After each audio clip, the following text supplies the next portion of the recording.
Hey, and welcome to our May Difference Maker Showcase. My name is Dr. Angela Loria. I am the founder and the CEO of the Author Incubator, where we help people to get books, courses, podcasts, and other expert information out in the world and making a difference. Today with me for the showcase is my co-host, Ramses Rodriguez. Hello, Mr. Rodriguez. How are you? Hello, hello. I'm so excited to be here. Yes. Well, Ramses is an author, best-selling author in his own right. Do you have a new book brewing? I just realized it's been a little while. Might be Is there? Maybe there is. we did two of them. I've done two of them with you before I was even working and serving the clients here.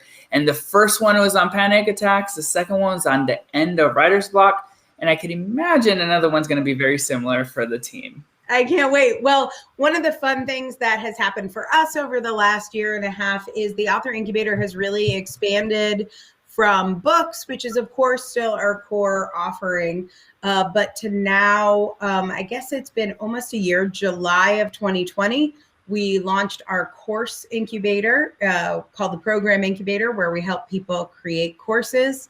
Then in January, we launched our podcast incubator. And so we now do courses, podcasts. We've done books and audiobooks, of course, for years. And we're going to meet all sorts of people inside the incubator who have taken their content not only in the book world, but creating courses and podcasts and all sorts of good stuff. Yeah, yep, exactly. The courses you're going to hear about today are just absolutely stunning, and you'll get to see them yourselves. It's amazing work they're doing. These books were written, the courses created, the audiobooks produced all over the last 3 to 6 months or so. And for many people, setting a goal like writing a book is kind of a lifelong goal. People usually have in their head, I'm going to take a year and write a book, or I'm going to take a year and create a course. It seems like something that can take a long time, but these folks got it done in a fairly short amount of time. What would you say, Ramses, is the secret to getting a big project done quickly and efficiently? Well, seeing and working with these authors and content creators every single day, I think the thing that they need most and they benefit from most is really the daily accountability, I'm going to call it. But to be honest, it's when you have that weird question that seems to stump you, it's the simplest things that can derail you. And I think having a place and a community and experts that can get you through these mini humps quickly, the bounce back quickly, is the thing that helps that long-term goal get fulfilled. Because it's never the whole thing that falls apart. It's always one obstacle. How do we get through that right when it comes up in life? Yeah, totally. I always say there's 3 things that are the key to any project being completed. And the first is having a great plan and, an outline if you're writing a book, but steps, a process, something that has been proven that you're not inventing while you do it. The next thing that makes a huge difference is accountability. So making that true investment of time and money in getting something done. And the third thing is great coaching. And with the next 2 people, our first 2 interviews of today, they had a great coach in you, my friend. I'm going to interview a couple people who you helped create their courses over the last few months. I'm excited to hear how it went. I will report back to you and see if you did a good job. No, I know you did. They got done. They're out there. And I'm going to find out a little bit more about what you guys have been up to behind the scenes. You're going to love it. You're going to love it. Awesome. And then I'll ask you to come interview some of the clients I've been working with. So we'll do a little tag teaming today. Awesome. Thank you. As I mentioned, we're going to start the show off with courses that are, in many ways, creating a course is a lot like writing a book. So I always say writing, when it comes to writing a book, is step 7 of 10. You have to get clear on your message, what you're going to say, how you're going to say it, who you're going to say it to. And a lot of that work is the same with a book and a course. And in fact, our first author was able to take a book and turn it into a course. I'm going to have her join me right now. Please meet Heather Kent. Hello, Heather. How are you? It's great to see you. Hello, Dr. Angela. I'm well, thank you. How are you? I'm fantastic. So you wrote a book about healing from narcissistic abuse, and then you took that and brought it into course form. Who is this course for? How does it work? Tell me for you, why'd you create it? So you're so right. My course was directly sort of impacted by my book that just came out a few months ago through the incubator as well.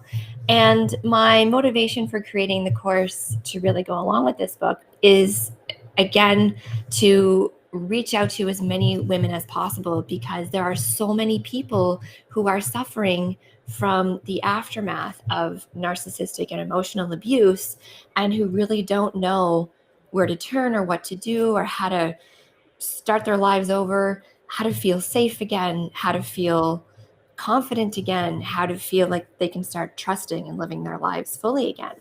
And so many of these clients that I work with now showed up initially in my private practice. So I'm a registered psychotherapist. And so there were so many women who were showing up with this problem.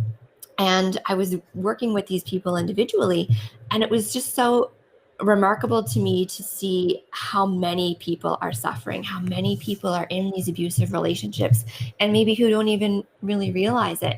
And it was certainly something that I didn't realize when I was involved with a narcissistic person either.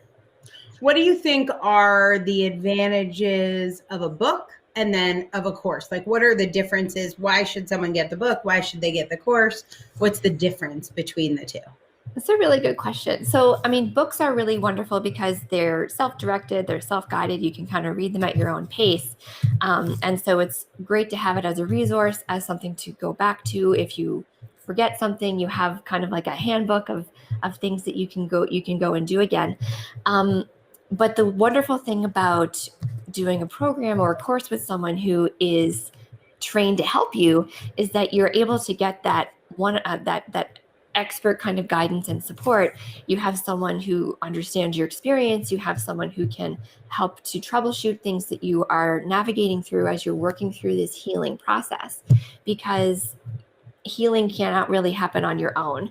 And part of the problem when you've been through an abusive relationship is that you do already feel so isolated and so alone, and you really feel like you have no one who can help you because they don't understand unless they've been through it themselves.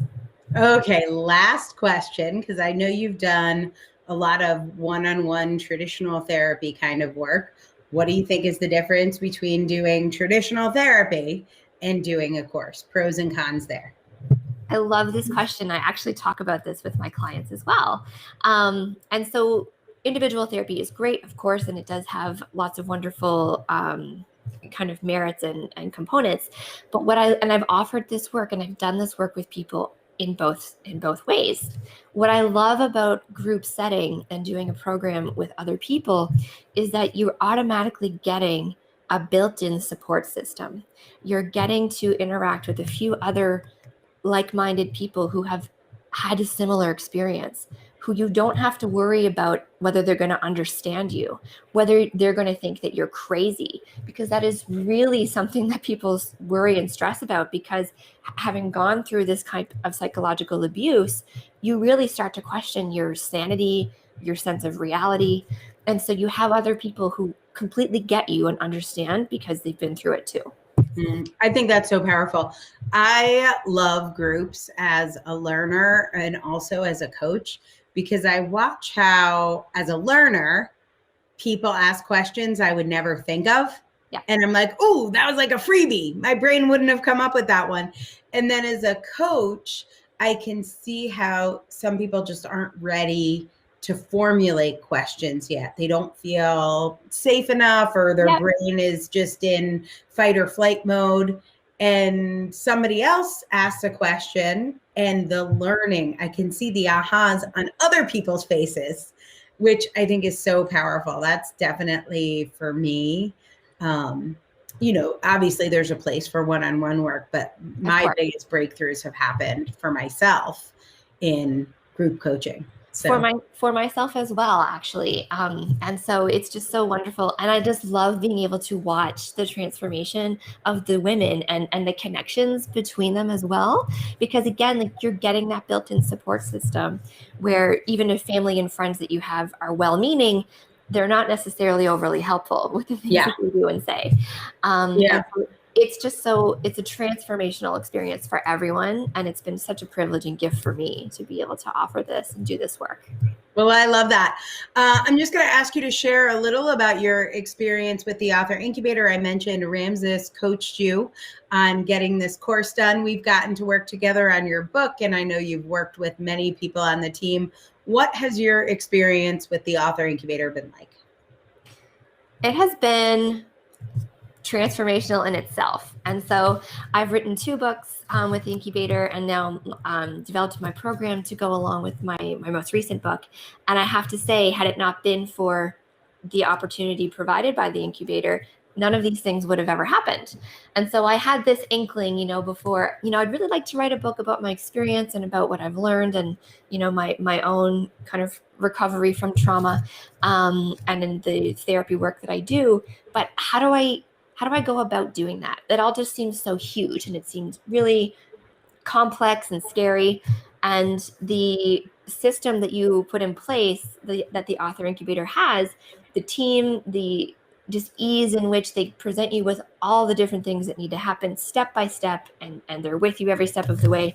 It made writing 2 books seem really not that hard. I mean, you definitely have to put in the time and the work, but I mean, it didn't take me a year or 5 years. It only took me a couple of months to write both of my books. And then same with developing this program to offer to people. It wouldn't have happened in the fashion, in the kind of timely manner that I wanted it to happen. And it certainly was a wonderful way to help keep me accountable towards moving towards my goals of serving others in the best way that I know how. Love that.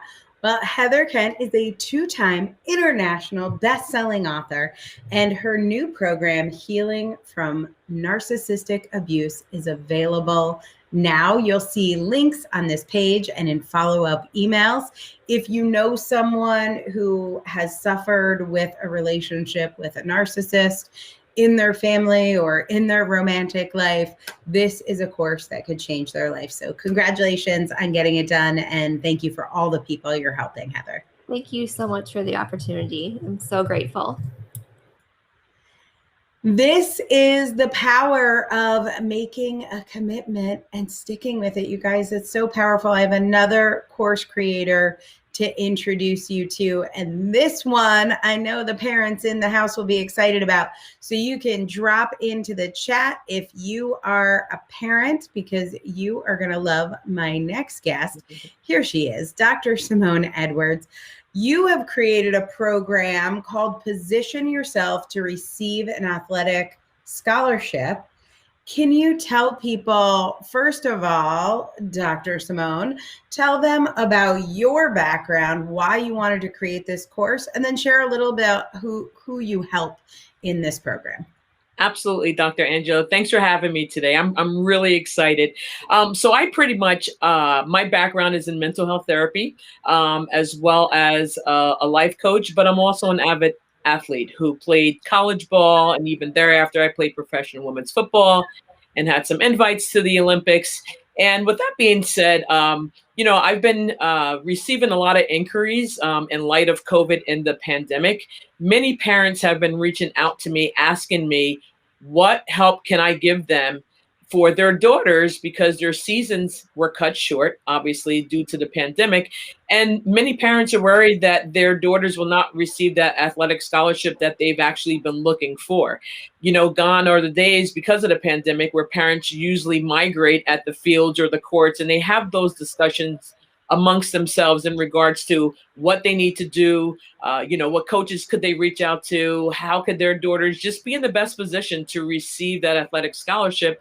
And right now they don't have that due to the pandemic, and the gatherings are no longer there. So because of the inquiries and because of the issues and the problems that I've been receiving, I decided to create the course so that I can help these parents solve these problems and solve their worries and lessen their stress to pretty much handhold them through the process of those who may not understand what the process is all about. We have some new parents that have new athletes, and we certainly have ones that have been preparing to receive those athletic scholarships. And so that's the reason why I created the course, to be of assistance to those parents who are worried about not knowing the first step to take. Can we talk about where is the responsibility, both in your program, but just in general in the process? Where's the responsibility lie with the kids, with the athletes? And then where does the responsibility lie with the parents? What do parents have to do? And then what does your course cover? Great question. So I'll start with the athletes first. The top 1% to 2% of athletes, really, they don't have to worry so much because the coaches are actually fully aware of them and their skills, and they're coming to look for them. However, the rest of the pool has to position themselves so that they're noticed. And one of the things that we discuss in the course is with the athletes, doing the necessary training, having the proper nutrition, the proper sleep, the sacrifices that they have to make, reaching out to work with personal trainers one-on-one, joining AAU clubs, other sports clubs. Aside from being the athlete in their high school, there's other things that the athletes have to do to position themselves so that they're noticed. And in regards to the parents who are already supporting these athletes, it's important for them to also know that they play an intricate part of this as well. It's not just the athlete that the coaches and scouts are recruiting, but they're also looking for the parents too. So it's a whole package deal. And if the parents don't understand what the sacrifices are, meaning sometimes your daughter may not be able to attend that family function, these are the sacrifices that they have to make. And within the course, it is designed to walk you step by step so that parents also understand what the child needs to go through in order to be noticed, so that they are in a position for these scouts to recognize who they are and to position themselves, in the best position that they possibly can be in so that they can receive this athletic scholarship. But it's important to put together all of these pieces. It's not just skill. It's much more than that in regards to the athlete being prepared, as well as the parents being prepared as well. And collectively, they should work together so that their child is in the best position to receive that scholarship. I love that. I love working with athletes because athletes are incredible at setting goals. Yes. And then working towards them. And so much about the process of writing books, creating courses, it's really about being able to have that vision, Sure, but keep doing the work. And I know as an athlete, there's always obstacles. There are those family functions, yes, but then there can also be injuries. There can be, challenges with teammates. Like there's always a reason to stop working. yes. And that's true when you're a creator as well. So I wonder, first of all, what lessons from athletics has helped you in your journey writing books and creating courses with us? And also, how has the Author Incubator supported you and coached you in this endeavor to get your goals met? Sure. So as an athlete, as you know, we're pretty much very competitive. And I approach life issues pretty much the same way. I have a servant's heart, so I'm always willing and looking to help other people. And because of those inquiries constantly coming in as to what I can do to help, I thought the best way would be to create a course. In regards to working with the Author Incubator, as an athlete, we respond well to coaches, especially good coaches. And in this incident, both Ramses and Dr. Angela, they are amazing. They have allowed me to be myself, but yet also have held me accountable in regards to meeting deadlines and just getting the course created.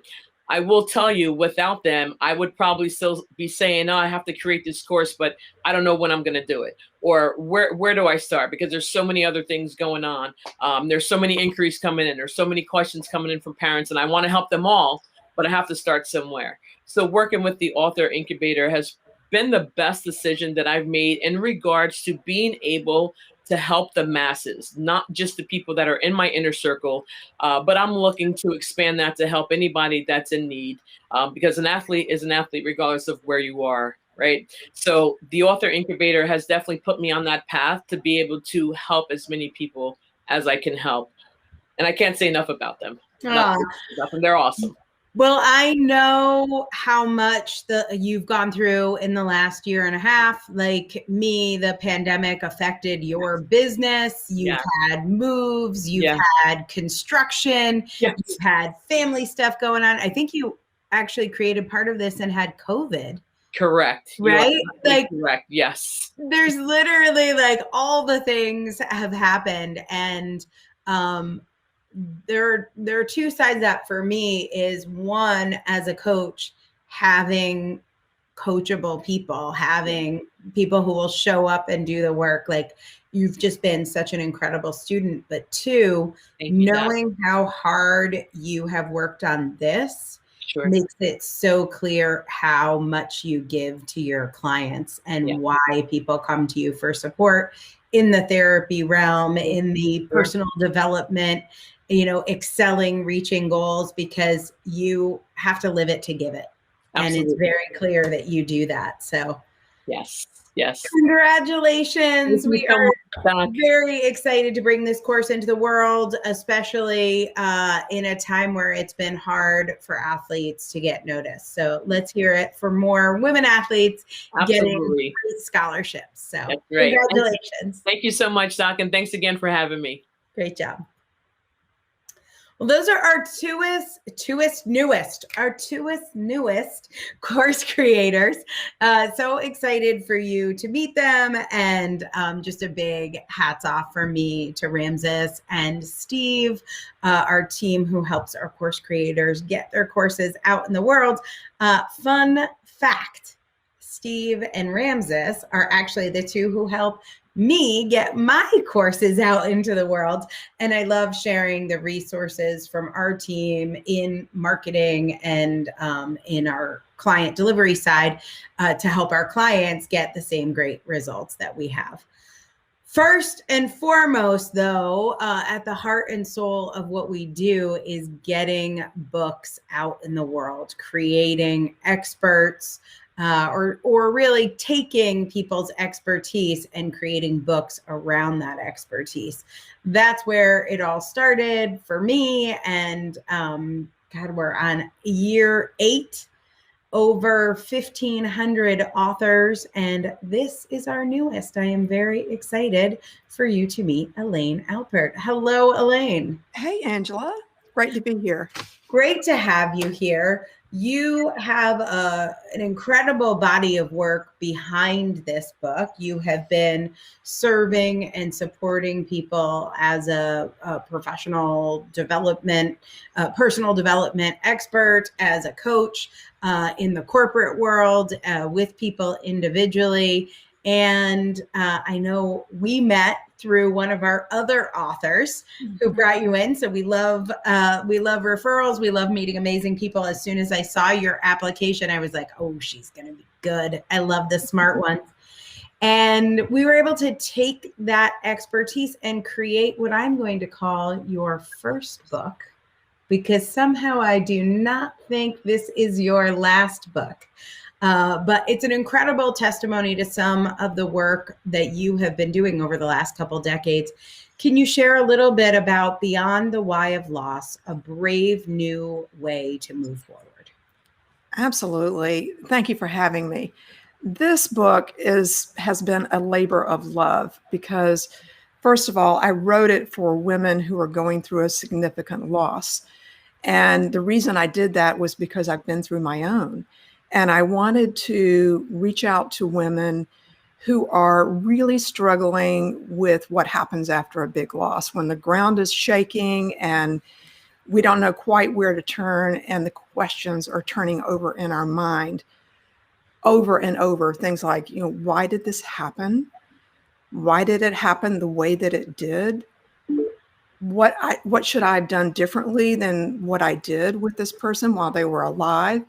And it's these kinds of questions that really stay with us and undermine any kind of healing that we could do. So first we have the loss, as if that's not enough to deal with, but then we have this relentless thing going on in our head.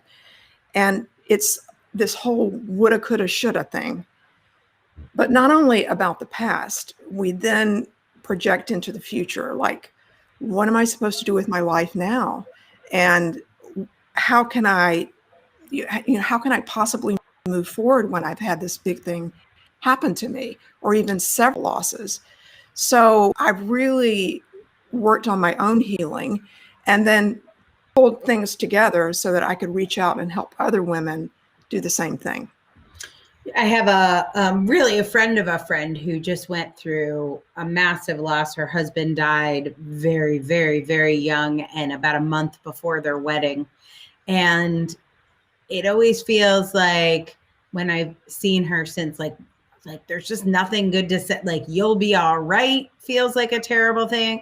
This happened for a reason feels like a terrible thing. It for sure did not. It doesn't look like it happened for a reason. For, like, other than this sucks, I never know, like, where do you go? It seems like anything I say could make it much worse.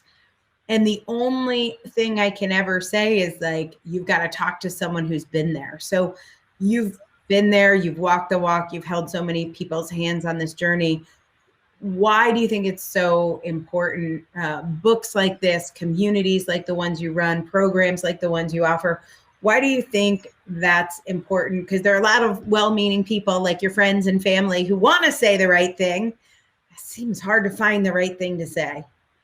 It's so hard to find the right thing to say. I mean, people are well-meaning, but they often say something around eventually about it's time to move on, don't you think? And the person who's going through it doesn't feel that way. The person going through it is thinking, how do I possibly go forward? Don't they understand? I'm still grieving. So I really want to help people get a lot of this stuff out of the way so that they can learn to live within their loss, as opposed to moving on, as some people say they should. So Learn to live within your loss. Wow. yeah. I know the work you do is deep and transformational and is not easy. But when somebody reads this book, what do you want them to walk away from the book with? Well, for one thing, that doing the deeper dive is so worth it.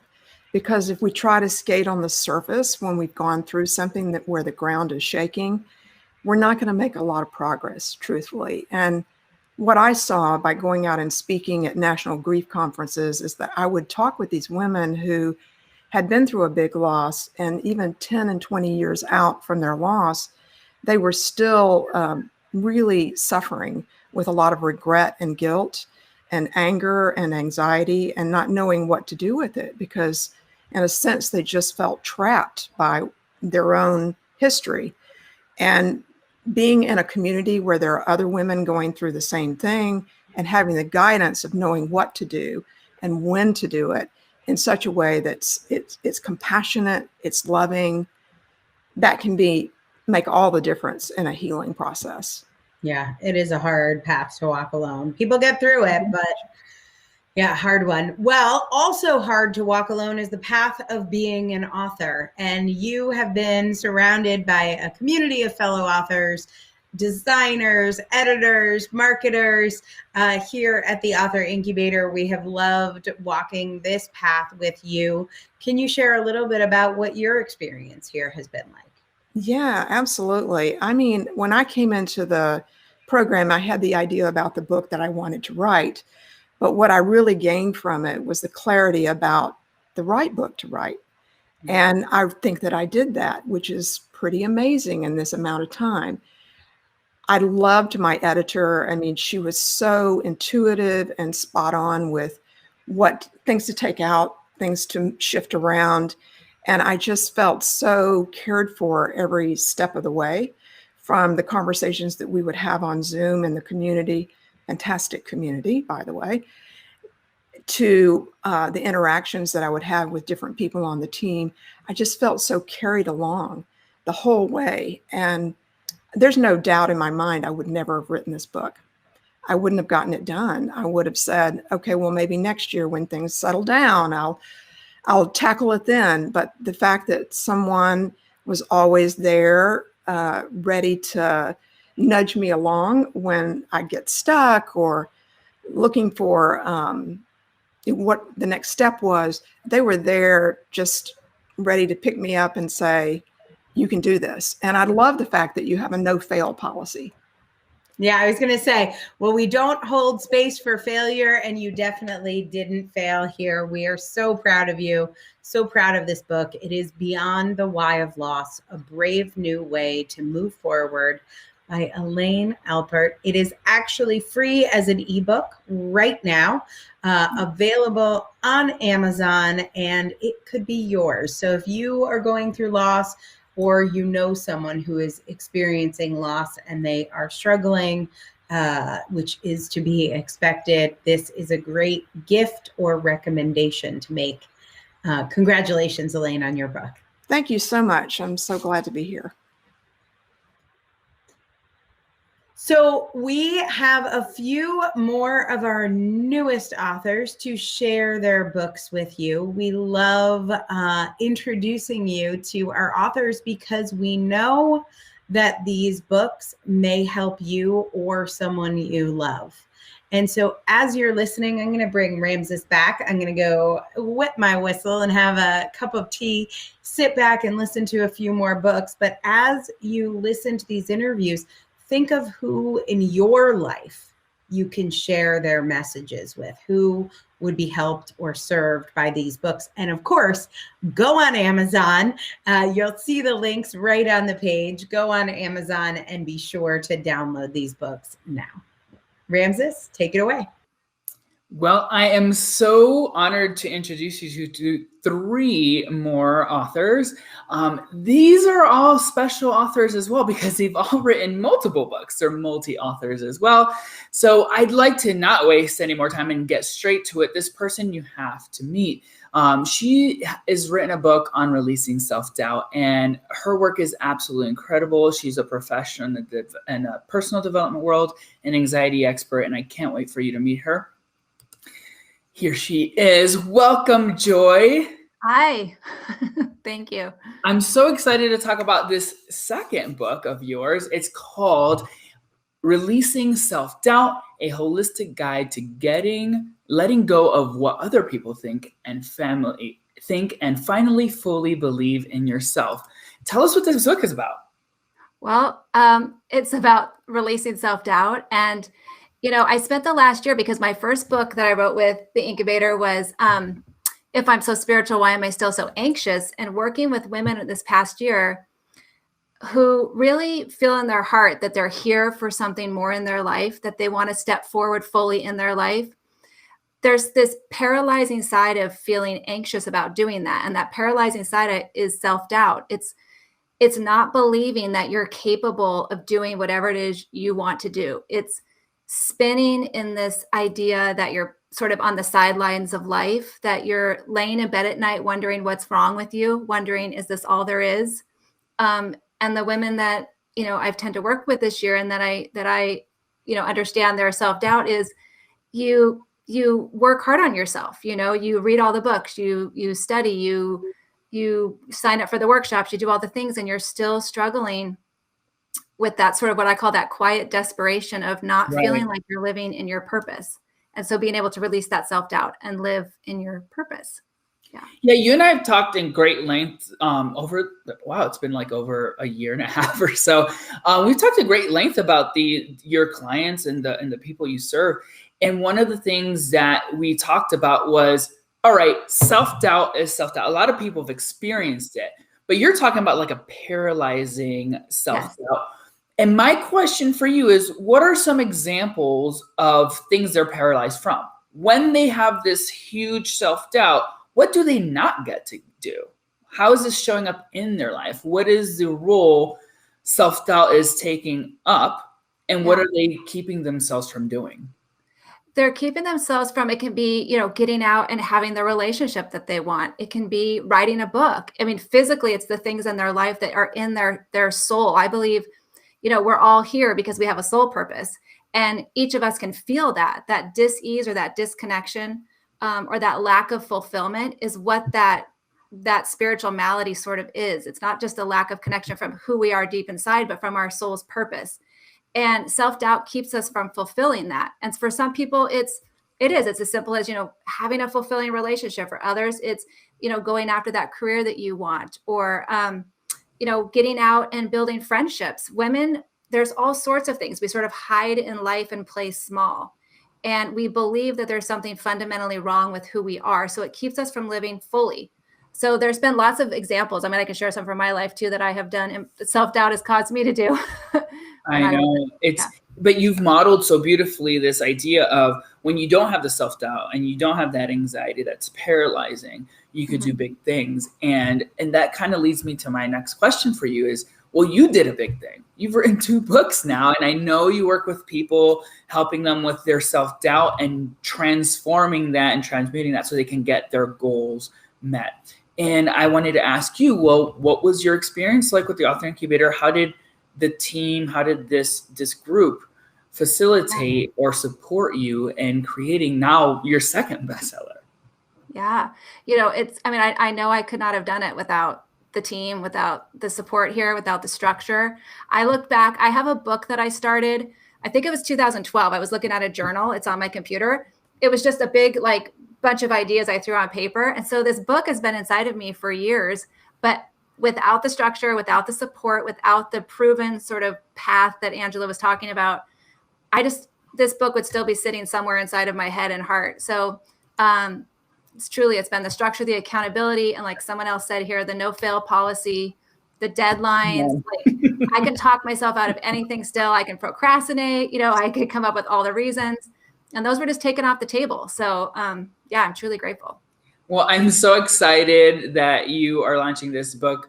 It's called Releasing Self-Doubt, a holistic guide to letting go of what other people think and finally fully believing in yourself.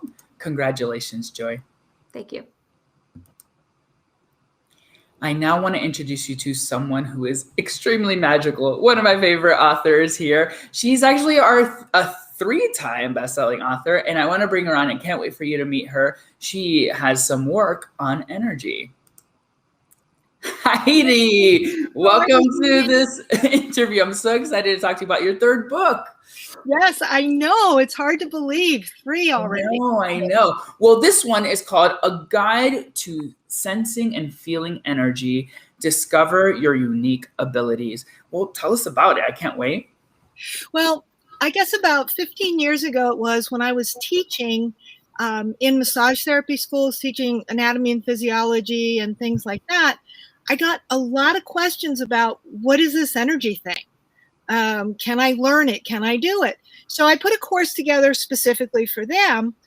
Then as I opened the course up, I found nurses in it, teachers, parents, because number one, there's this confusion. You go on the internet and there's literally millions. I think it was 750 million searches came up when I just put energy healing in or energy medicine. So this is really a guide to help those who are curious about energy and how they may feel it and they may sense it. And as well as for helping people like massage therapists figure out, what do I do with it? There's so many programs out there and things I could possibly get involved in. Yeah, it's true. Someone might be listening right now and they're hearing the title, A Guide to Sensing and Feeling Energy. How would they know? What are they experiencing in their life that may be like, well, it sounds like she's talking to me. What are they experiencing right now? Because you and I have talked, and you know I do my energy work too. So we know, but how is that person listening knowing that, I should be leaning into this? What are they experiencing? So they can be experiencing a number of things. One of the biggest I find is that they'll be very empathetic to other people, what other people are feeling, how other people are communicating. I had one student who came who was just totally flabbergasted because she didn't understand. She would see things around people, and it actually scared her a little bit. And we talked about our natural abilities to see, because there are so many different ways to sense energy. You know, my primary way is literally kinesthetic through my body. I very seldom see things, but sometimes I do see aura. I do see energy. I have another dear friend whose primary way of sensing energy is they actually do see colors around a person, or sort of darker shades and things where there might be blocks in energy. And it's that sort of thing. It's really, we all have the ability and we all do it. You know, think about the mom who, you know, the kid hurts themselves. Oh, let me kiss it, make it better. That is actually an act of, oh, let me put my hands there. Let me make you feel better. That's energy. Yeah. I love how you put that, because the things that a person, and certainly was true in my story, and I'm glad we worked together, but then I got to talk to you and pick your brain about it, is that these things are so subtle and they can be scary. So it's amazing that you put this book out, A Guide to Sensing and Feeling Energy, because those nuances, usually it's just the best, and especially my experience, it's best to have support or some kind of guide or manual to explain all of these things. So that's an amazing, amazing accomplishment. And I wanted to ask you a follow-up question. You wrote this book. This is now number 3, Heidi. We've been together for a while. Number 3, what was it like, and how was creating this book supported and by the Author Incubator, and what else has it helped you do? Well, you know, I think one of the biggest things, my previous 2 books were all about healing from trauma and abuse, and they're really good books. They've helped a lot of people. They're a very heavy subject. And when I was going to write my 3rd one, I was going to write a sequel on that, and I was kind of struggling because with all the things that are going on in the world, I just struggled with that. And through working directly with Angela and her coaching me, she said, Heidi, why not bring a book out into the world that will be a book on joy and a book on happiness? And actually that night, it was real funny. After she said that, you and she showed up in my dreams all night. And the next morning I woke up, I said, why am I not writing about energy work? I love energy work. I've been doing this for 44 years. Literally, and I've been teaching for over 25. Why not bring that out? And to do a slight plug, I'm up in the retreat center that I'm building, and I have a number of my clients and things excited because now I'll have my own studio where they can come in for a week and be up here. And I tell you, and then the other thing about the Authors Incubator is I've always said, the last 2.5 years, you know, there's been a lot of changes between the death of literally 3 family members and moving twice and a couple of other things. You guys have always been there. When I dropped the ball on something, you guys were always there to say, hey, we haven't heard from you in a week or 2. What's going on? And you and I mean, and you kept me on task in a wonderful way, yet push my bullheadedness that says, I'm not doing this. Heidi, it's been an incredible journey watching you grow as well, because we remember the first time in the first couple of books you were working with people, and now you're growing this into extending into your retreat center. And you know, when you're talking about those obstacles, I think people watching could see themselves in that, because life keeps lifing. It's a phrase we say here a lot. And what we do and what you're a testament of is, holding space only for that initial commitment you had to yourself. Just hold, you had your vision at some point, you had an idea, and we're basically protecting that investment, protecting that time. And your story and your accomplishments, book number 3, are a great example of that. So congratulations. Yes, there it is. Sensing, a guide to sensing and feeling energy. Discover your unique abilities. It is free, available for you to download now. So if you have questions about energy, what you might have been experiencing or not, this is the book for you. So grab it. Congratulations, Heidi. Thank you so much for everything. Now I want to introduce you to something more in the feminist goddess realm. I love my goddesses. Let me just tell you right now, you're going to have a great time with this next author. She's written a book on, she's a 3-time best-selling author with us as well. And I can't wait to introduce you to her. Coltrane, dear, how are you? Great. Thank you for having me. I love being here. Love everyone that's watching. Hi. Oh, it's an amazing experience. Listen, I can't wait to dive into this book. It's called Out of the Man Cave, Into the Heart of the Goddess, The Modern Man's Guide to Conscious Love, Intimacy, and the Awakened Woman. Let's get into it. What is this book about? Well, I wrote this book for that successful man out there that has, done well in business, education, society, but somehow he's missing that link to having an amazing relationship with an awakened woman. And I've been privileged enough to work with hundreds of women as a divine feminine embodiment coach, spiritual wellness guide, and boudoir photographer.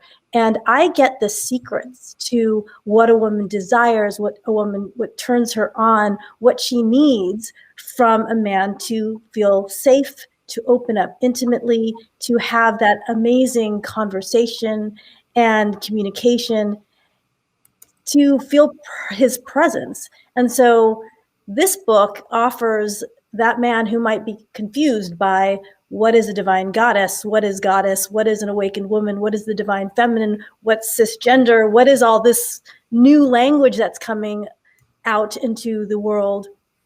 It's helping him be that elevated masculine instead of the toxic masculine that we're seeing so much of in society today. I love that. And, I know we talk a lot about, and you and I have gotten the chance to talk about who this book is for. And so this gentleman, he's watching right now, and he just heard you say he's in the toxic masculine. Does he know what that is? And how does he feel about that? Yeah. Or does he feel like it's probably a thing? And how do I even question this further? How is he feeling?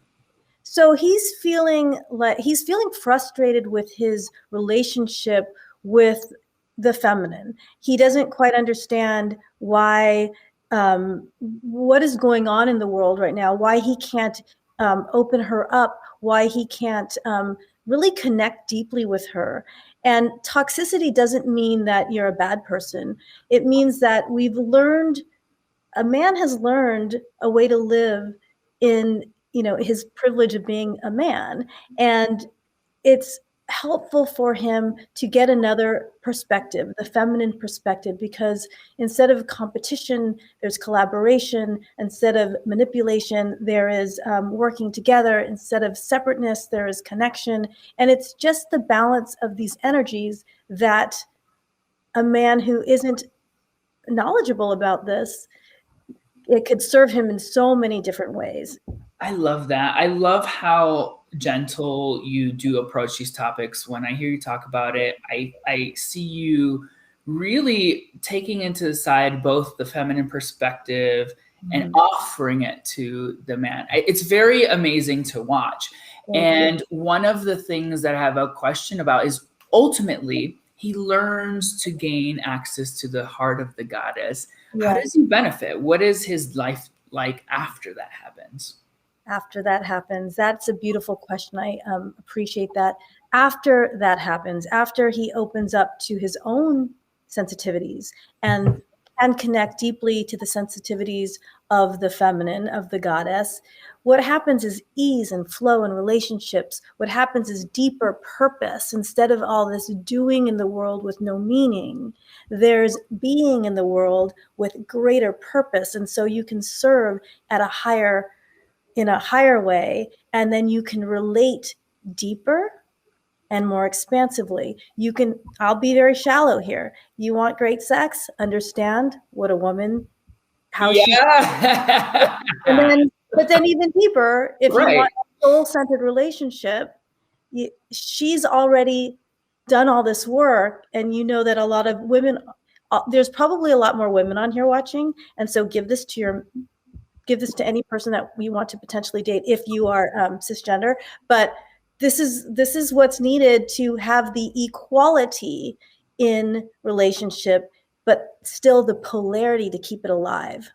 I love that. Absolutely. Speaking of polarity, Mm-hmm. this is a powerful, important message that you're delivering on to the world.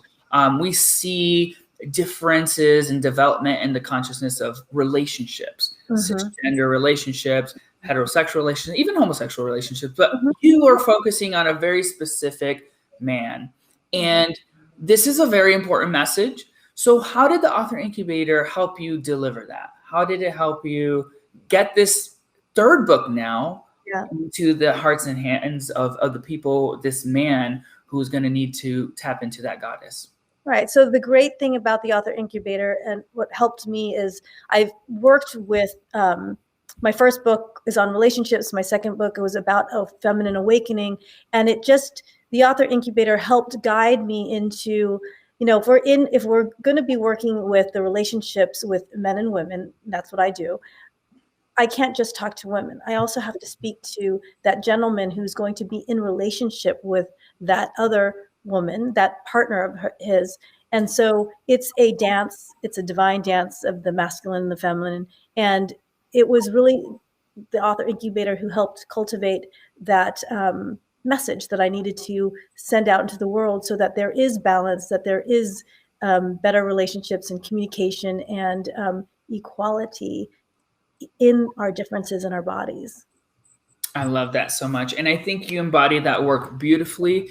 And it's been so amazing seeing your message be crafted here with our team, with the process, the difference process. Amazing, amazing work. Listen, if you're that guy and you have those questions, you have that desire and urge to tap in and get closer and have that more passion. Hey, even the better sex too. Go ahead and grab the copy of this book. It's called Out of the Man Cave, Into the Heart of the Goddess, The Modern Man's Guide to Conscious Love, Intimacy, and the Awakened Woman. Congratulations, Coltrane. Thank you so much. Thank you all. Now I have to bring the host back on. I can't wait to talk to her about it a little bit. What an amazing collection of books. Oh my God, listen, I had to leave halfway through Coltrane's interview to go give my husband a copy of that book. It's very, first of all, like, everyone can use hotter sex, but it's sometimes these conversations are hard to have. I've had them, there have been moments where I've been able to bring it up, but this is a great moment. There's a free book. So go get that free book for your husband. Send your husband that link if you have a husband like I do, and be like, hey, this could be an interesting book for us to talk about. And it just kind of creates a safe space to do that in. A great icebreaker, a great icebreaker. I was like, honey, did you see this one?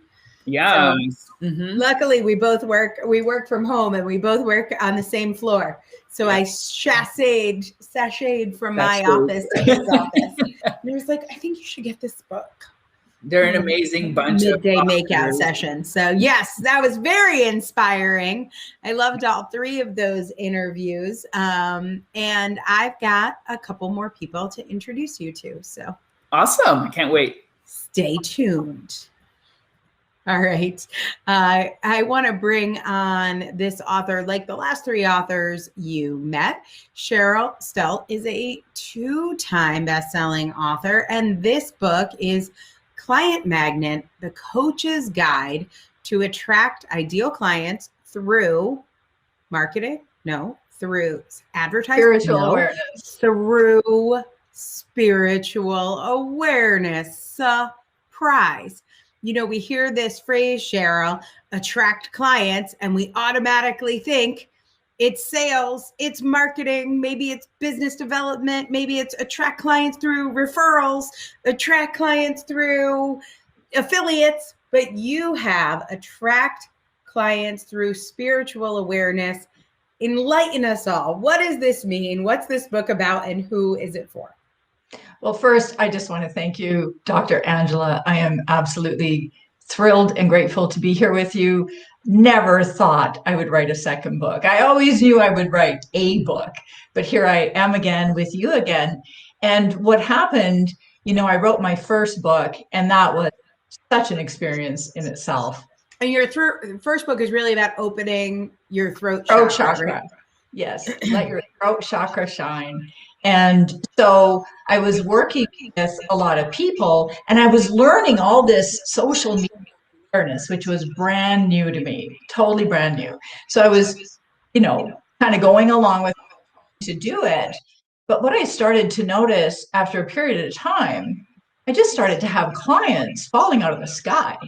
You know, and people would say to me, well, where do you get your clients? I'm like, they just fall out of the sky. You know, what do you do?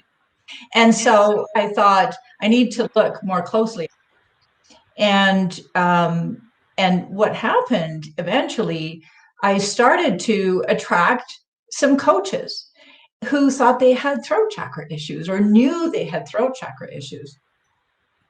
And they would come to work with me. And oh my goodness, it was just incredible what happened, because these coaches, you know, coaches are real experts in a particular area. And they pretty much always have done a lot of personal work themselves. So I've worked with a number of psychotherapists or just people who are in the helping field. And they would just say, you know, the work I do is fantastic. I really help people. It's just getting the people to me. And I had one client who was doing her work in the world. I call it our work in the world. And her clients just kind of dried up. And she didn't have anyone for 6 months. And she came to me, and I did a chakra reading on her. Everyone starts with a chakra reading. And I was able to see in her chakras where her strengths are, you know, what's really working for her and what needed improvement. And so I said to her, I can definitely help you. And she just said, okay. And so that's and wait, was it a throat chakra issue? She had a couple throat chakra issues. Everything ends up in the throat chakra, but it's often what I find, if you want to know the secret, it's often the root chakra and the solar plexus. And that energy has to come up and be expressed out the throat chakra. So it's actually the last thing we work on, because we have to clear the blocks in the foundation first to get that going on. And she couldn't believe it. Within, I can't remember, it was 3 or 4 weeks, she had someone contact her out of the blue. I saw you talking on this. I would love to work with you. What do I do? And she couldn't believe it. And then there was someone else. Next thing she knew, she had a group totally together doing it before we finished. I love that. So what, with Client Magnet, what is where does somebody need to be? Do they already need to have a business? What is the ideal reader? But of course, that's our internal jargon. So what I mean by that is, like, who is this book really for? Who's the ideal person that will get the most value from this book? People, it's designed for coaches, but you don't have to be a coach. A lot of the people I work with, I can see their light. I can see what their strengths are. And if they can acknowledge that, they can really move forward with it. But it's really designed for people who are already spiritual to a certain extent. What does spiritual mean? You know, they believe in energy, and hopefully they've meditated at some point in their lives, and they're already doing that work, and they've done a lot of work on themselves. And the feedback I get from these people is, they say, Cheryl, it's like you provided the missing piece. It's like you just gave me what I needed.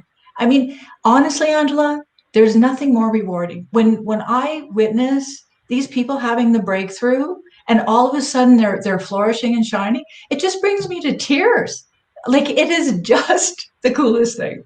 I love that. So many people come to me to write a book or create a course or get a podcast out in the world.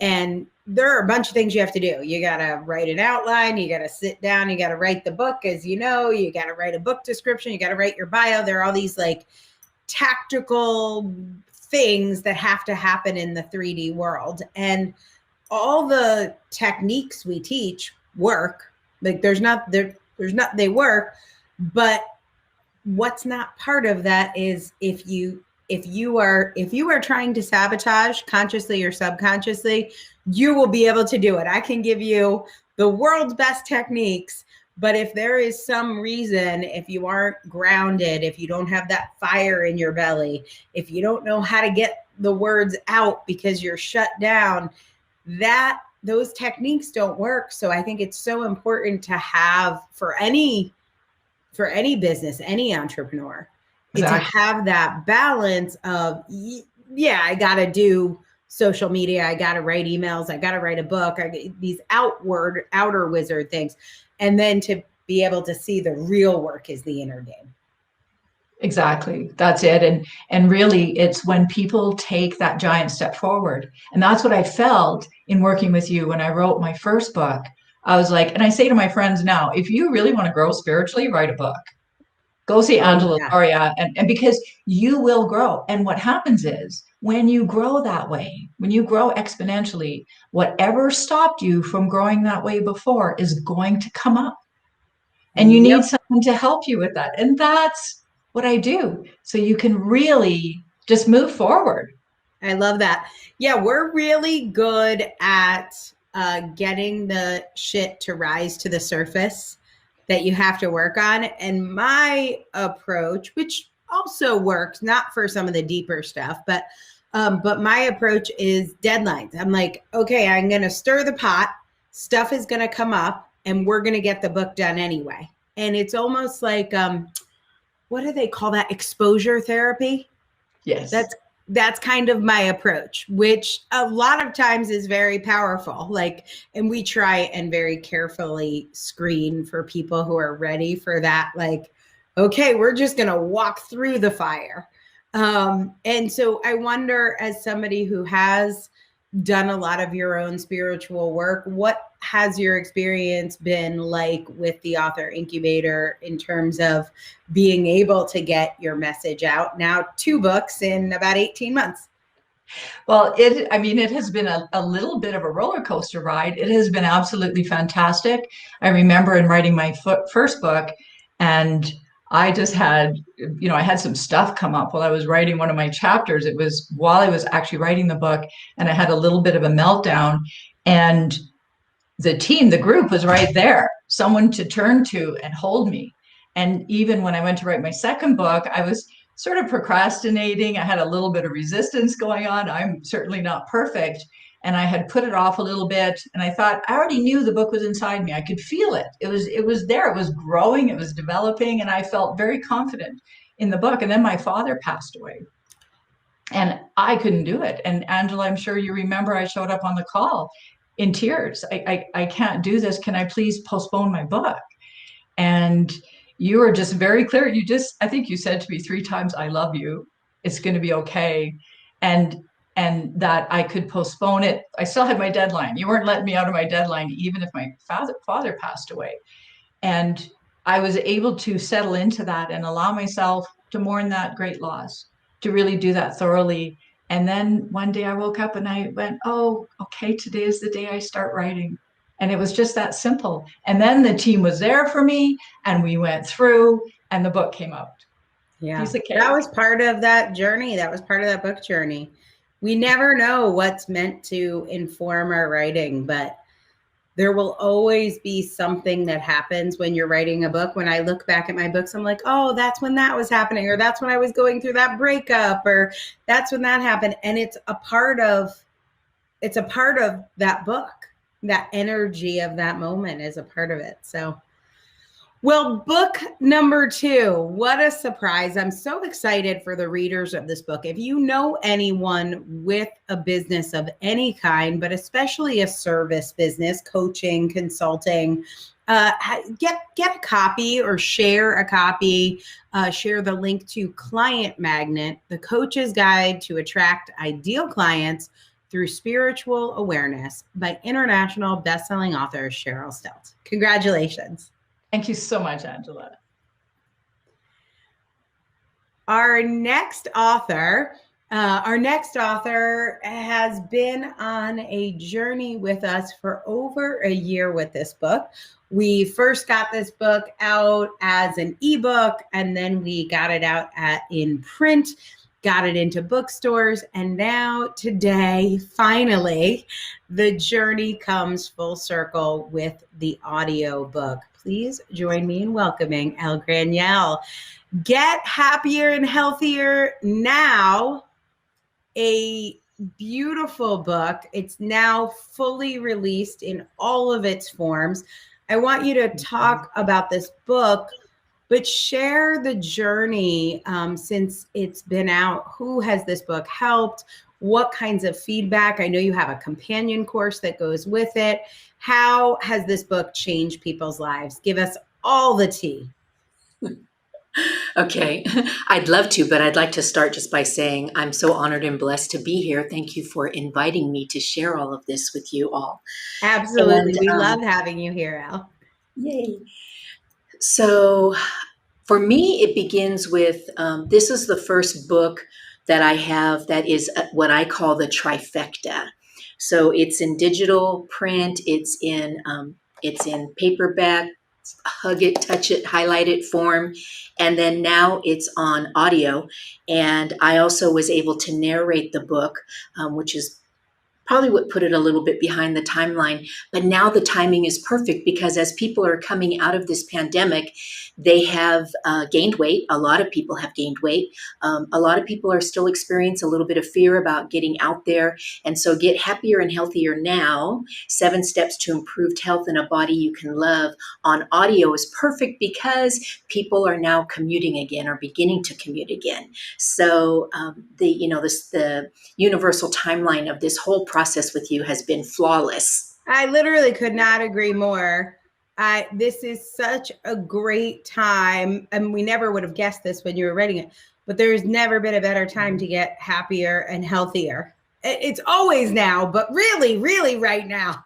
Yes, exactly. Because it's been so long, right? And we've been figuring this thing out for over a year that some people have forgot, like, what's that first step? And so the book has a process called the Empathy Way, and the audio, the process is called the Empathy Way. And so those are the 7 steps, EMPATHY, so you can baby step yourself back into happy and healthy. And it's really important. The reason why this helps people is because so many people cannot lose weight. They have that yo-yo thing where it's up, it's down, they lose 20, they gain 30, and that's really dangerous and unhealthy for you. And so what's important is you've been led to believe that diet and exercise are the only way to do that. And, kind of like with the getting clients, right? You think that marketing is the only way to attract soul clients. And so the book really helps you understand that you've actually been misled. And that's the reason why the weight won't stay off. And so my goal for you is to find the weight that's appropriate for you, not what the doctor says or the scale says. So we're going to find your happy weight, and then you can set a plan that will keep you there. We fall out with the ebb and flow of life, but it will keep you there happy and healthy for as long as you choose. That is perfect. I've read so much lately about the BMI chart and how it's not exactly accurate for everyone, and certainly scales aren't. And knowing your own body is such a powerful journey, and weight is just one of the tools on that, deepening that connection with your body. Yes. And step counting, right? Those 10,000 steps, it just drives me insane because it's so hard to do. And if people don't hit that number, they just give up. They're like, oh, I'm a loser. I can't do this. That's horrible, And some people can do it with a friend, And the same thing with the BMI. People are so attached to those numbers, and they lose the focus, which is quality of life. Yeah, totally. Well, let's talk about your work and how it's evolved. What do you do? Who do you work with? Who do you serve? How do you serve them? How has the pandemic changed your business and your offerings? Yeah, the pandemic has totally shifted my business. And at first, I really dug my heels in, and I was just like, no, this thing's going to be over in 30 days. Okay, 90 days. And then thanks to you all with the program incubator, I was able to make a program so it's virtual. And so the good news is now I have clients from all over. I'm in Honolulu. I have clients in Ohio. I have clients in Florida. I have a lot of clients on the West Coast because virtually now I have a program. And that's super exciting because what people don't realize, or I should say what nonfiction authors don't realize, is that without a program, your book is what I call shelf help. It's not self-help, it's shelf help. So unless you can get people engaged in your program and work with you and have accountability, like how it works with the author incubator, you get stuff done, you get things accomplished, and you find out who you really are and what you bring to the planet. So my best clients are those people who are in Weight Watchers or on Jenny Craig and know that, some of those programs aren't what they can do for life, right? So Get Happier and Healthier Now is a life program. And, so because my book's already been out, so it's not free today, I'd like to offer everybody a free digital download of my book at lgrinnell.com. Great. I love that. Awesome. Let's talk about your experience with the author incubator. What has it been like? What have you liked? What have you loved? What have you learned? What's it been like for you? Well, I'm a longtime athlete, right? And a fitness professional forever and ever. And so for me, I'm a team player. And stuff gets done when you're part of a team because everybody specializes in something. And what I love most about the Author Incubator is your team. They are brilliant at what they do and they shine, right? So my sport is softball, baseball, right? So you have a pitching coach, you have a batting coach, you have a mindset coach. You have everybody on your team that helps us create a flawless program that we're super excited and proud to share with the planet. Thank you so much for that. Well, Elle Grinnell has her book now, Get Happier and Healthier Now, 7 Steps to Improve Health and a Body You Can Love. Looks like that. You can get a digital download at lgrinnell.com. You can get the audio book at Amazon or Audible. Congratulations, Elle. Thank you so much. Thought I was going to get a mahalo from her, but I missed out on my shot. So great for you to meet her. We have one more author to share. It's a super special author for me. It is her 4th book with us, which is amazing, in about 5 years. And in that time, she has also become one of my most treasured friends. So I'm excited to introduce you to 4-time best-selling author, hypnotist of the century in my book, and my very good friend, Erica Flint. Hello, my love. Very excited about your 4th book. It's a bit of a departure in some ways, and then it's really speaks to your core message in others. So let's talk about this book. Listen, everybody, if you are watching this, you should get this book. It really is for everyone. It is called Academy of Eternity: Unlock the Full Potential of Your Heart Mind Now and Forever. So much to unpack there. I'm going to give you the floor, Erica. What's this book about? Why did you write it? And most importantly, how is this connected to your larger mission? This book, in a couple of words, my editor said it very well, Corey: hypnosis techniques for happiness. And this is something that I've been focusing on for quite a long time, but didn't really know how to deliver it. And I spent a lot of time in the past 8 years of my hypnosis, being a professional hypnotist and hypnosis trainer, helping people get rid of negative states. And so I think, there's a lot of anxiety out there. And I like to tell my clients, we are training our brains for anxiety. So a lot of us out there have been trained for anxiety. And this is the exact opposite. Because what if there was a way beyond the anxiety, beyond all of that, what if there was a way to live in a place of bliss, in a place of heaven state? And so I initially wrote this book for myself. I wrote it for my hypnotists, and it came about in a pretty magical way because I was at an event with my co-author, Sarah Solstice, the amazing goddess co-author, Sarah Solstice. She can't be here today. She's serving other clients. But when I met her, she was really embodying some of the changes and some of the things that I think are really important for all of us to understand. It is possible to live in heaven's state. It is possible to live from one miracle to the next.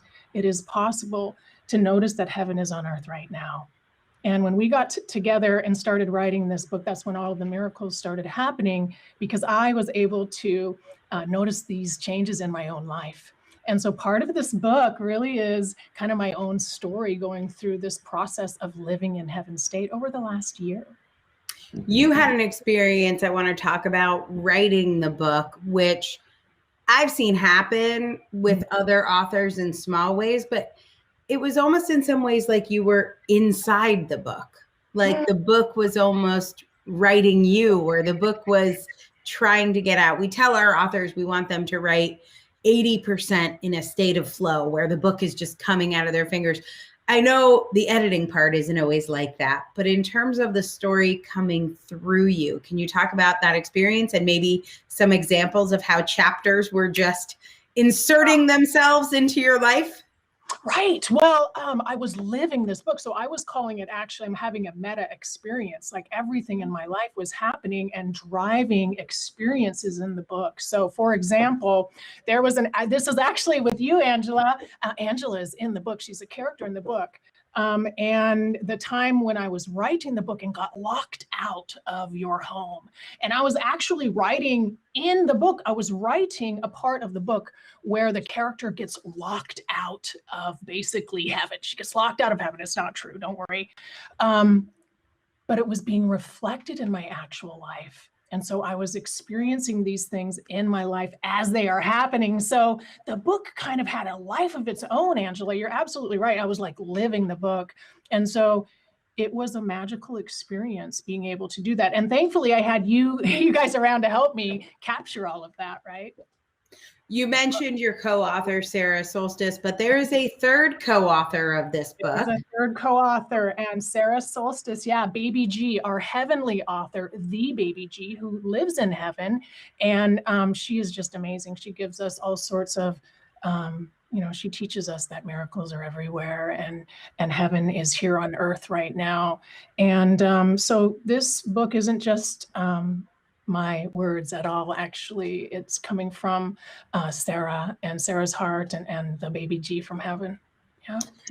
And do you think of this book or parts of this book as a channeled book? Yeah, I would. Yeah. What do you think is the reason? How do you make sense of the reason that you have been in part given the responsibility to get this message into the world? I'm very honored that I am part of this. I think that I have the skill and the timing. I have 8 years of experience as a professional hypnotist. I have 15 years before that being a software engineer. So I understand things about the brain and neuroscience, linguistic. And Sarah is a vocalist, a musician, a producer, and she's bringing heaven and music and dancing and singing. The combination of the neuroscience with hypnosis and the singing and the heaven and the dancing, it is such a miracle, a magical combination that really elevates how we're feeling and how we're experiencing the world. And so I think that it was divinely inspired, quite frankly. I want to talk about music because if this book doesn't have a soundtrack yet, it is for sure a book that should come with a movie and a soundtrack for the movie. It's very cinematic. As you read it, you'll see that. I want to talk about music. It's very hard to put on a song and not change your emotional state. So if we put on dun dun dun dun, like your emotions will change. The feelings and the vibrations in your body will change. This book is obviously a book we read with our eyes, but you had music you were creating and dance that you were creating with it. What does the Academy of Eternity say about movement and music and the role it plays in unlocking our full potential? Right. Well, we have multiple brains. We have a brain in our head, our conscious mind. We have our subconscious mind, which is what we tap into with hypnosis. And then we have our body's consciousness, which is our physical body. And the Academy of Eternity, we believe that we want to use all of these brains to lead our best life. So with singing, with dancing, all of these things keep us in a heavenly state. They keep us in a state of bliss. They keep us in a state of positivity. And so when we are experiencing and living from that place, that is really what is carrying us through to help us experience enduring states of joy and bliss. And, what is enduring lasts, and, what is enduring is eternal. And so we want to focus on the things that are eternal.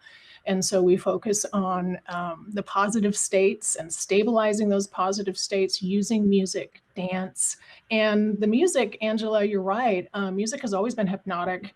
And it can carry us into beautiful states. And so when you're using music combined with language and brain entrainment, wow, that's really where we get the magic. And the combination of those three things together is where people are able to stabilize really wonderful states of being and live from a higher state, live from this happy heavenly state. So you're talking about living from this happy heavenly state, but bad things happen. People get, COVID, people get into car accidents, people die. We've talked about a lot of negative things that happen. Is the goal to get back to the heavenly state as quickly as possible? Do you just ignore the bad things when they happen? What happens when something goes wrong? Right. So the best thing to do whenever anything bad happens is to get into the proper state of mind. We should never be making decisions when we're feeling anxious, when we're feeling upset, when we're feeling nervous. And those things are always going to happen. The brain, we can think of the brain as a tool. So the brain can help us feel anxiety, which is basically the message is something bad might happen to me. Please take action and take care of it. Right. So the brain can do that. Often we get lost in that anxiety, right? We get lost and pull and drawn away from the solution because we get pulled into the anxiety. So what we want to be able to do in this heavenly state, focusing on bliss, focusing on the positive elements that are part of hypnosis and neuroscience, all of those things, what happens is we can start focusing on a solution. And so we get to the solution faster. We get out of that negative way of thinking, and we can see solutions all around us. So we end up really visiting a negative state, not staying there, basically. I just had a flashback to geometry class. I know we were talking about major trauma, but geometry class was sort of major trauma in my life. And I remember working on a geometry problem and working really hard, and I couldn't get it. And so I worked harder and I couldn't get it. So I worked harder, and then I yelled and I threw my contact lens case around the room, and I was crying. And somebody suggested to me, just step away from it, go for a walk. And I was like, well, that's not going to get my homework done. It's due tomorrow. And then I went for a walk. And then when I came back, it was like, oh, I get it. You side angle side, you do this thing. And it was very obvious. So is there a thing with the brain when you're in, or when I'm trying to find something, if I lost something, right, I'm opening every drawer and throwing everything everywhere. And then a week later, I'm like, oh, how is it in this drawer? I know I opened this drawer. Yeah.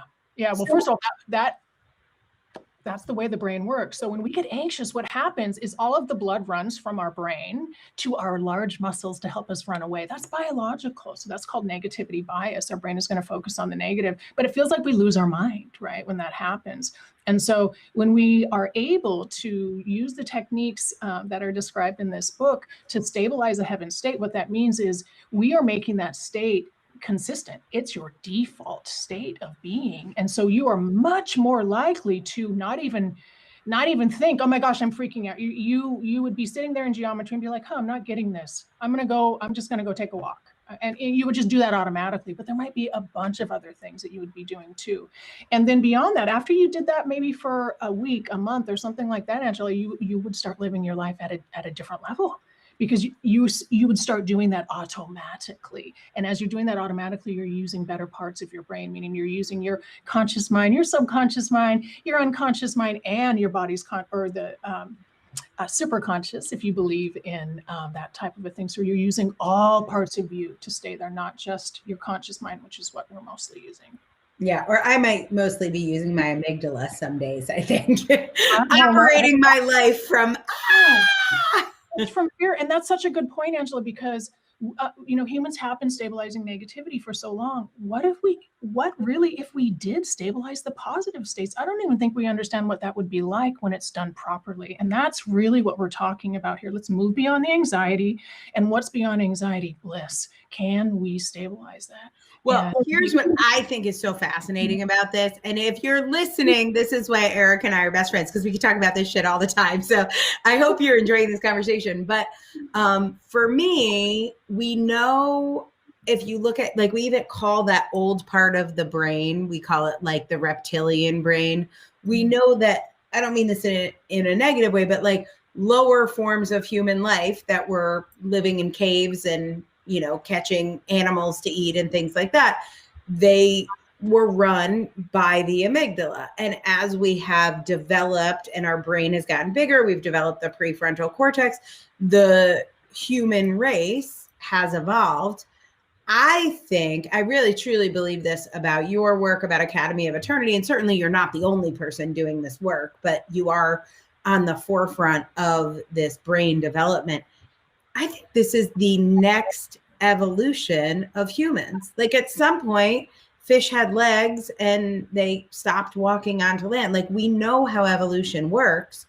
And so obviously some form of evolution was focused on staying alive, right. Survival of the fittest. What if now what makes someone more fit is their ability to live in this bliss state and changing what is a normal or a default reaction?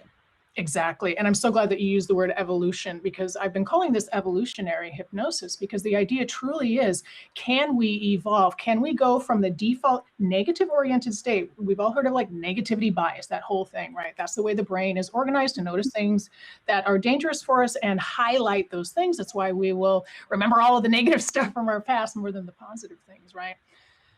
But doing this enough, we can reorganize the brain. So now it's noticing all the positive things around us. And when it's noticing all the positive things around us, that's when we start to notice the miracles and the connections. And then life really does seem magical. It feels magical. And so you're absolutely right, Angela. I think that we can, and it's real-time evolution. It's very exciting. Academy of Eternity, unlock the full potential of your heart mind now and forever.